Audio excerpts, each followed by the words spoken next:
Hello everyone, आप सबकी demand पे हम एक्सेल में पिवट टेबल कैसे क्रिएट की जाती है इस पे वीडियो लेकर आए हैं। ये वीडियो हिंदी में है और ये पार्ट 1 वीडियो है। इसका पार्ट 2 वीडियो हम नेक्स्ट वीक रिलीज करेंगे, तो आप इस वीडियो को एंड तक देखिएगा एंड चैनल को लाइक, शेयर एंड सब्सक्राइब करना ना भूलिएगा। Pivot tables powerful data analysis tools होते हैं और इनकी वर्किंग नॉलेज होने से हमारे लिए एक्सेल की फंक्शनैलिटी ट्रिमेंडसली एनहेंस हो जाती है। जैसे कि इसका नाम सजेस्ट करता है, पिवट टेबल की हेल्प से हम डेटा को रीऑर्गेनाइज कर सकते हैं और उसे डिफरेंट एंगल से देख सकते हैं। Pivot tables essentially separate tables होती हैं जो सोर्स डेटा से जनरेट की जाती हैं। हम पिवट टेबल्स यूज करके डेटा को कैलकुलेट, समराइज और एनालाइज कर सकते हैं और कंपैरिजंस ड्रॉ करके ट्रेंड्स देख सकते हैं। एक्सेल वर्कशीट्स बहुत बड़ी हो सकती हैं और उनमें डेटा के बहुत सारे रोज और कॉलम्स होते हैं। ऐसे केस में पिवट टेबल्स डेटा एनालिसिस को काफी मैनेजेबल बना देती है, specially when working with large data sets. चलिए इस स्प्रेडशीट को यूज करके सीखते हैं कि पिवट टेबल्स कैसे काम करती हैं। This worksheet contains data for some of Food to Go's partner restaurant with multiple branches in different areas. हमारे पास जून और जुलाई की क्यूजीन, डिलीवरी एरियाज, ऑर्डर्स और सेल्स फिगर्स के साथ साथ कस्टमर रेटिंग्स और कंप्लेंट्स का भी डेटा है। That's a lot of information to look through. और अगर हम पर्टिकुलरली कुछ ढूंढ रहे हैं या फिर कुछ स्पेसिफिक क्वेश्चंस को आंसर करना चाहते हैं, तो इस केस में हम पिवट टेबल जनरेट करके उसकी हेल्प ले सकते हैं। चलिए एक पिवट टेबल क्रिएट करके हर एक रेस्टोरेंट के लिए जून की टोटल सेल्स फाइंड आउट करते हैं। अब क्योंकि हर एक रेस्टोरेंट की मल्टीपल ब्रांचेस हैं, तो हमें सारी ब्रांचेस की सेल्स फिगर एडअप करनी होंगी। पिवट टेबल इस एनालिसिस को इंस्टेंटली ऑटोमेट कर देती है, लेकिन पिवट टेबल क्रिएट करने से पहले आपको कुछ चीजें इंश्योर करनी चाहिए। आपका डेटा टेबल फॉर्मेट में रोज और कॉलम्स में अरेंज्ड होना चाहिए। इसमें कोई ब्लैंक रोज या कॉलम्स नहीं होने चाहिए और इसमें हेडर की सिर्फ एक सिंगल रो होनी चाहिए।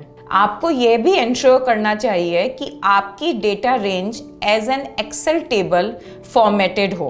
अगर आपका डेटा सोर्स एक्सेल टेबल है, तो जब आप रिफ्रेश करेंगे तो टेबल में एडेड रोज या कॉलम ऑटोमेटिकली पिवट टेबल में इंक्लूड हो जाएगी। पिवट टेबल क्रिएट करने के लिए आप डेटा रेंज को सेलेक्ट करेंगे या फिर अगर आपका डेटा टेबल में फॉर्मेटेड है तो फिर उसमें कहीं पे भी क्लिक करेंगे और फिर इंसर्ट रिबन पर जाएंगे। अब आपको 2 पिवट टेबल कमांड्स दिखेंगी। अगर हम recommended pivot tables option use करेंगे तो एक्सेल हमारी वर्कशीट्स के डेटा से पिवट टेबल जनरेट करके ये गेस करेगा कि हमें रिपोर्ट किस अरेंजमेंट में चाहिए। इसकी जगह हम पिवट टेबल कमांड पर क्लिक करेंगे और अपनी खुद की पिवट टेबल बनाएंगे। अब इस डायलॉग बॉक्स में आपकी टेबल या रेंज ऑलरेडी इंसर्टेड है और आपको सिर्फ ये चूज करना है कि आप पिवट टेबल को कहाँ पे प्लेस करना चाहते हैं। यूजली पिवट टेबल्स एक नई वर्कशीट पे प्लेस्ड होती है, so we have to make sure this is selected. This way we will have plenty of space to work with. Okay पे क्लिक करने पर आप एक नई वर्कशीट पे पहुंच जाएंगे जो कुछ ऐसी दिखेगी। आपकी पिवट टेबल रिपोर्ट लेफ्ट के इस बॉक्स में अपीयर होगी। अभी ये खाली है और हम राइट में गिवन पिवट टेबल बिल्डर को यूज करके इसे बिल्ड करेंगे। These pivot table fields have been pulled from our column headers in our source data और check boxes को यूज करके हम कंट्रोल कर सकते हैं कि pivot table report में क्या इंक्लूड करना है according to the question we want to answer. Now the important thing to understand is कि ये fields सिर्फ हमारे column headers की नहीं है, बल्कि इनमें उन columns की सारी values भी हैं। So if we go back to our table worksheets, the area field will contain all of these values in the area column. This in mind while you are building your pivot table. अब fields के नीचे आप 4 quadrant देखेंगे। Pivot table बनाने के लिए इनमें से एटलीस्ट 2 क्वाड्रेंट में फील्ड्स होने चाहिए। एक फील्ड वैल्यूज क्वाड्रेंट में होना चाहिए और दूसरा फील्ड रो या फिर कॉलम क्वाड्रेंट में होना चाहिए। सो लेट्स से हमें हर एक रेस्टोरेंट के सारे एरियाज के लिए जून की टोटल सेल्स फाइंड आउट करनी है। तो इसके लिए हम कौन सी फील्ड्स यूज करेंगे? इसके लिए हम रेस्टोरेंट फील्ड और sales field for June use करेंगे। अब इस क्वेश्चन को आंसर करने के लिए हमें एरिया फील्ड की जरूरत नहीं है, और ये इसलिए क्योंकि हम सेल्स का ब्रेकडाउन एरिया के अक्रॉस नहीं ढूंढ रहे हैं। Given these fields, we have to decide which quadrant they fit into depending on how we want our reports arranged. हमारी टेबल में कॉलम्स और रो हेडर्स दोनों ही होंगे। रेस्टोरेंट्स रो हेडर्स होंगे और जून सेल्स कॉलम हेडर्स होंगी। जब आप ये डिसाइड कर लें कि कौन सी फील्ड कहाँ बिलोंग करती हैं, तो बस उस पे क्लिक करेंगे और उसे करेक्ट एरिया पे ड्रैग कर देंगे। अगर हम रेस्टोरेंट्स को रो क्वाड्रेंट पे ड्रैग करेंगे तो आप देखेंगे कि लेफ्ट में एक पिवट टेबल पॉपुलेट होना शुरू हो जाएगी। एक्सेल ने हमारे सोर्स डेटा के रेस्टोरेंट कॉलम में से सारी यूनिक वैल्यूज ले ली हैं और उन्हें एज रो हेडर्स इंसर्ट कर दिया है। अब हमें हर एक रेस्टोरेंट की जून सेल्स फिगर देखनी है, तो हम सेल्स जून फील्ड को वैल्यू क्वाड्रेंट पे ड्रैग करेंगे। जैसे आप उसे ड्रैग करेंगे तो आप ध्यान दें कि पिवट टेबल कैसे पॉपुलेट हो रही है। अगर आप श्योर नहीं हैं कि कोई फील्ड किस क्वाड्रेंट को बिलोंग करती है, तो आप डिफरेंट क्वाड्रेंट्स को ट्राई आउट करके एक्सपेरिमेंट भी कर सकते हैं।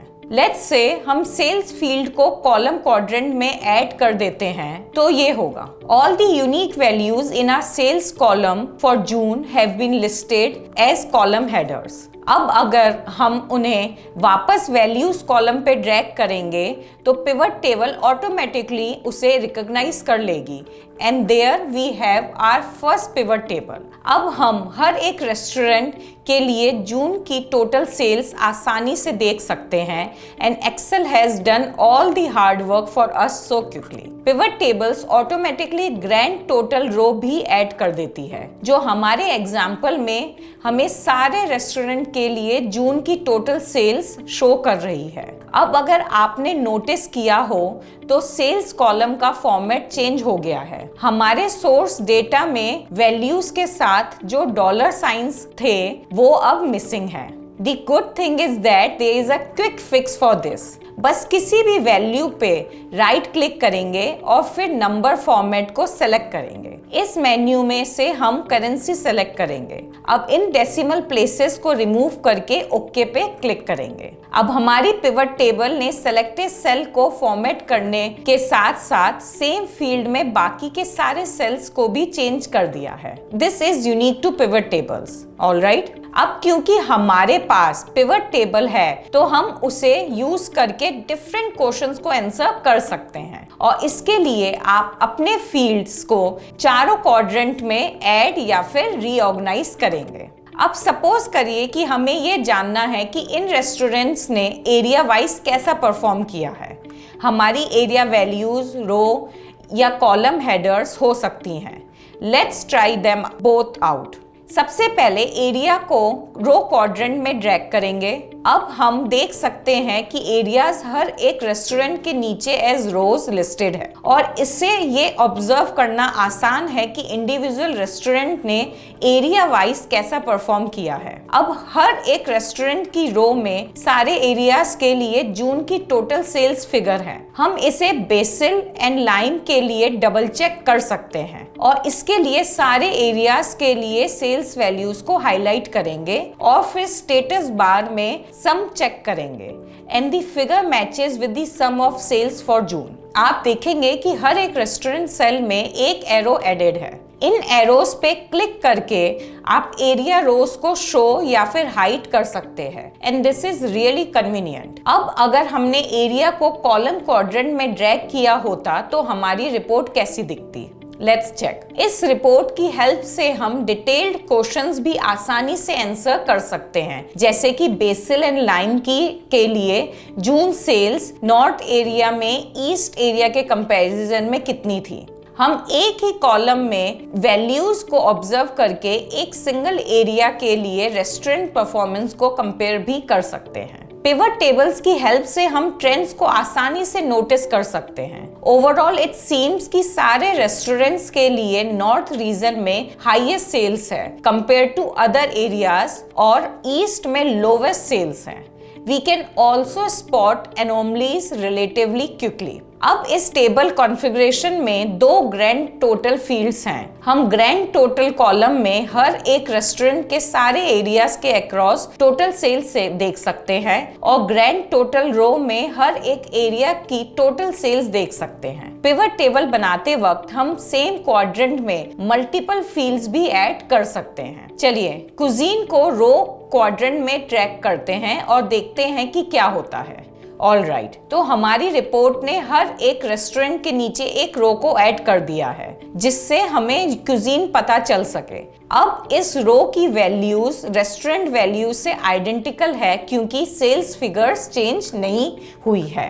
अब जब आपके पास एक ही क्वाड्रेंट में मल्टीपल फील्ड्स होते हैं तो आप फील्ड्स के ऑर्डर को चेंज करके पिवट टेबल को रीऑर्गेनाइज कर सकते हैं। चलिए देखते हैं कि क्यूजीन को रेस्टोरेंट के ऊपर ड्रैग करने पर क्या होता है। अब हमारे रेस्टोरेंट्स क्यूजीन वाइज ग्रुप्ड हो गए हैं। इससे हमें इमीडिएटली पता चल रहा है कि हमारे डेटा में 5 क्यूजीन हैं and most of the restaurants are Indian. इस कॉन्फ़िगरेशन की हेल्प से हम सेम क्यूजीन के रेस्टोरेंट्स की सेल्स को कंपेयर कर सकते हैं, जो बहुत ही यूजफुल इंफॉर्मेशन है। और हम ग्रैंड टोटल कॉलम में हर एक क्यूजीन की टोटल सेल्स भी देख सकते हैं। पर आप रियलाइज करेंगे कि ये फेयर कंपैरिजन नहीं है क्योंकि हर क्यूजीन के डिफरेंट नंबर ऑफ रेस्टोरेंट्स हैं। तो 5 इंडियन रेस्टोरेंट्स की टोटल सेल्स को थाई से कंपेयर करना फेयर नहीं होगा क्योंकि थाई रेस्टोरेंट सिर्फ एक ही है। द ग्रेट न्यूज इज कि हम वैल्यू फील्ड्स को फर्दर स्पेसिफाई करके एक्सेल को बता सकते हैं कि उसे क्या कैलकुलेट करना है। इसके लिए वैल्यू क्वाड्रेंट पे जाइए और सेल्स के साथ में बने हुए एरो पे क्लिक करें। अब मेन्यू में से वैल्यू फील्ड सेटिंग पे क्लिक करेंगे। बाय डिफॉल्ट वैल्यूज के लिए सम फंक्शन यूज होता है, लेकिन हम इसे चेंज भी कर सकते हैं। ऐसे बहुत सारे ऑप्शंस हैं, लेकिन इनमें से कुछ बाकियों से ज़्यादा यूजफुल हैं डिपेंडिंग ऑन योर डेटा। अगर हम एवरेज चूज करके ओके पे क्लिक करेंगे तो हमारी रिपोर्ट हमें हर एक कुजीन और रेस्टोरेंट के लिए एरिया वाइज एवरेज सेल्स दिखाएगी। ये ज़्यादा यूजफुल है क्योंकि अगर हम नॉर्थ कॉलम देखेंगे तो हमें पता चलेगा कि मैक्सिकन रेस्टोरेंट्स की हाईएस्ट एवरेज सेल्स है and this is close to double the average sales for the same restaurant in the east. Grand total column से हम देख सकते हैं कि जून के लिए average highest sales Mexican restaurants की है। Chinese, Indian and Italian are very close, while Thai has the lowest sales. अब हमने पिवट टेबल्स के बेसिक कवर कर लिए हैं, लेकिन फील्ड्स को रिमूव कैसे करते हैं ये भी पता होना जरूरी है। लेट्स से हम रेस्टोरेंट फील्ड को रिमूव करना चाहते हैं। इसके लिए हम रेस्टोरेंट फील्ड के साथ में बने हुए इस बॉक्स को अनटिक करेंगे और हमें एक बहुत ही नीट और क्लियर पिवट टेबल रिपोर्ट मिलेगी जिसमें हर एक कुजीन के लिए एवरेज सेल्स बाय एरिया होगी। As we have seen, pivot tables are very versatile and this is the beginning. Thank you. ये part 1 वीडियो था for pivot table in Excel. Part 2 video on pivot table in Excel will be released next week. So subscribe to the channel so that you do not miss any of these videos. All the best.